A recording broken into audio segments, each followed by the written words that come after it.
ನಿನ್ನನ್ನು ನಂಬಿರುವ ನಿನ್ನ ಸಾಕುವನ್ನ ನಿನ್ನ ಅತ್ತಿಗೆ ಅವರಿಗೆಲ್ಲ ಹೇಗೋ ಮುಖ ತೋರಿಸ್ತೀಯ. ನೀನು ನೀನು ಸಾಯುವುದನ್ನೇನು?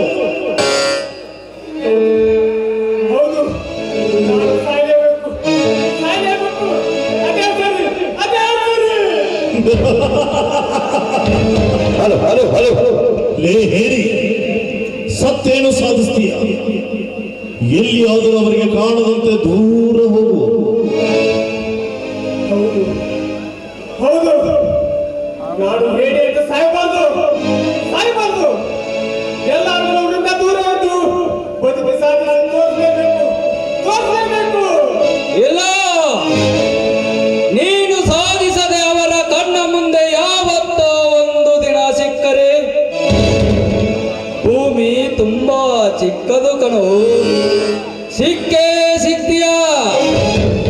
ಆವತ್ತು ನೀನೊಬ್ಬ ಮೋಸಗಾರ ಅಂತ ಗೊತ್ತಾದ್ರೆ ಇಲ್ಲ ಇಲ್ಲ ಇಲ್ಲ ಇಲ್ಲ, ನಾನು ಬದುಕಲೇಬಾರದು, ಬದುಕಲೇಬಾರದು.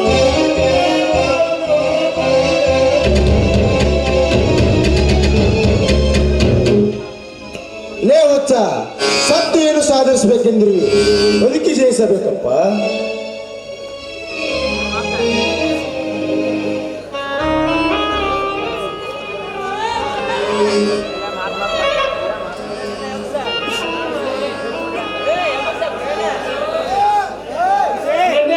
ಬಿಡಿ ಸರ್, ನಾನು ಸಾಯಲಿಕ್ಕೆ ಬಿಡಿ ಸರ್.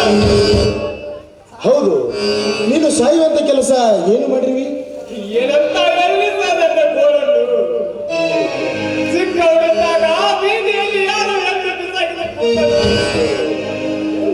ಇನ್ನು ಹೋಗಿ ವಿದ್ಯಾವಂತನ ಮಾಡಿದ್ರು ನನಗೆ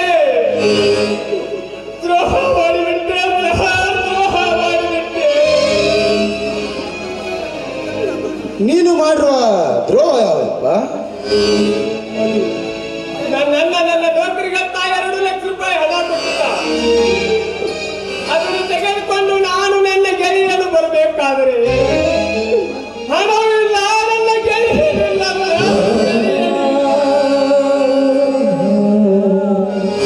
ಅವರ ಮನೆ ಗೊತ್ತಿದ್ದರೆ ಹೋಗಿ ಕೇಳಬಹುದಾಗಿತ್ತಲ್ಲ. ಹೋಗಿ ಕೇಳಿ ಸರ್, ಹೋಗಿ ಕೇಳಿದೆ.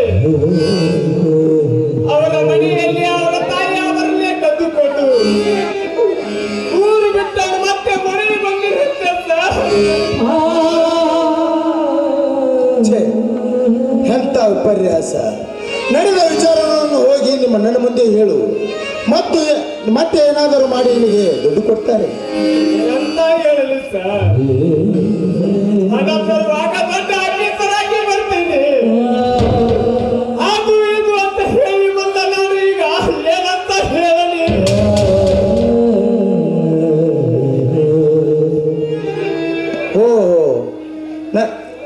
ಓಹೋ, ಈಗ ಸಮಾಚಾರ.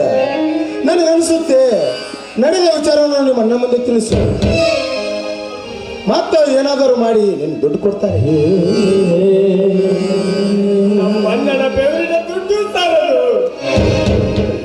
ಅವರು ಈ ಹಣವನ್ನೇ ಕೂಡಿಸಬೇಕಾದರೆ ಮನೆಯಲ್ಲಿರುವ ಚಿನ್ನ, ಬೆಳ್ಳಿ, ಬಂಗಾರದ ತಯಾರಿ ಎತ್ತುಗಳು ಸಾಲಕ್ಕೆ ಸಾಲ ಮಾಡಿ ಕೊಟ್ಟಿದ್ದಾರೆ ಅಂತರಲ್ಲಿ ಮತ್ತೆ ಹೋಗಿ ಬೇಡುವುದಂದ್ರೆ ನನ್ನಿಂದ ಸಾಧ್ಯ ಇಲ್ಲ ಸರ್, ಸಾಧ್ಯವೇ ಇಲ್ಲ. ತುಂಬಾ ಕಷ್ಟಕರವಾಗಿದೆಯಪ್ಪ ನಿನ್ನ ಪರಿಸ್ಥಿತಿ. ಆ ದೇವರು ನಿನಗೆ ಇಂಥ ಕಷ್ಟ ಕೊಡಬಾರ್ದಾಗಿತ್ತು. ಇರ್ಲಿ, ಕಷ್ಟ ಎಂಬುದು ಮನುಷ್ಯನ ಬಿಟ್ಟು ಇನ್ನ ಮರುಕ ಬರುತ್ತೆ. ಎಲ್ಲ ಶಿವನಿಚ್ಛೆ. ನಾವು ಅನ್ಕೋದೇ ಒಂದು, ಅದು ನಡೆಯೋದೇ ಇನ್ನೊಂದು. ಅದನ್ನೇ ವಿಧಿ ಅನ್ನೋದಪ್ಪ, ಅದನ್ನೇ ವಿಧಿ ಅನ್ನೋದು. ಎಂತ ವಿಧಿ ಸರ್ ಅದು? ಅದು ನನ್ನ ಬಾಯಲ್ಲಿ ಕಾಣಬೇಕಾ? ಹುಟ್ಟಿದ ತಂದೆ ತಾಯಿಯನ್ನೇ ಕಿತ್ತುಕೊಂಡ. ಈಗ ಹಾಲು ಜೇನಿರುವ ಪುಟ್ಟ ಗೂಡಿನಲ್ಲಿ ಕೂಡಕ್ಕೆ ಬದುಕಕ್ಕೆ ಬಿಡ್ತಾ ಇಲ್ಲ ಸರ್, ಬದುಕಕ್ಕೆ ಬಿಡ್ತಾ ಇಲ್ಲ. ಆಯ್ತು, ಆಗಿದ್ದಕ್ಕೆಲ್ಲ ಒಳ್ಳೆಯದಕ್ಕೆ, ಮುಂದಾಗೋದು ಒಳ್ಳೆಯದಕ್ಕೆ. ನಿನಗೆ ಹಣ ಬೇಕು ಅಷ್ಟೇ ತಾನೆ?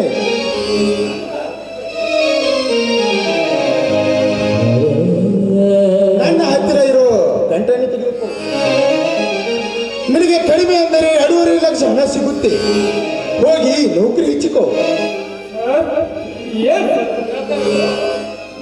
ಅಲ್ಲ ಮಕ್ಕಳ ಕೈಯಾಗ 1 ರೂಪಾಯಿ ನಾಣ್ಯ ಕೊಡೋಕು ಹಿಂದೆ ಬಂದ ನೋಡಿ ಈ ಕಾಲ.